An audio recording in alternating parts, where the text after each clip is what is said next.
For years, I've been the one to absorb the consequences of my family's choices, minimizing my own boundaries to keep the peace. But when my sister's lack of accountability affected my 16-year-old daughter, I finally reached my breaking point. While my husband and I were out of town for my birthday, my sister 33F asked my daughter to babysit her 6-year-old for free.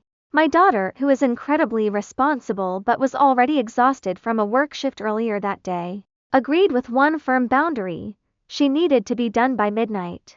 My sister agreed. The red flags appeared early. Before she even left, my sister asked if my daughter had worked the next morning. When I said no, but reiterated that she was tired and firm on the midnight cutoff, it felt like my sister was already testing the waters to see how much she could push.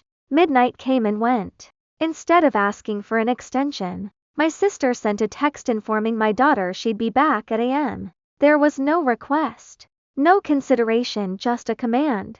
My daughter, too kind to ruin my birthday trip, didn't tell me. She stayed awake, uncomfortable and exhausted, because she refuses to sleep while responsible for a young child.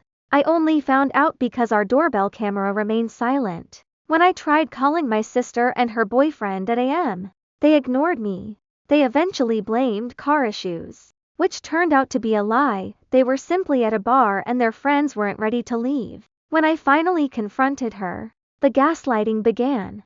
Instead of an apology, my sister told me I was overreacting. Since the 6-year-old was asleep, she argued, my daughter should have just gone to bed. She then escalated the drama, declaring our relationship ruined and vowing her child would never stay with me again, all because I stood up for my daughter's time and consent. To twist the knife, she even threw in personal attacks regarding my older daughter 22F.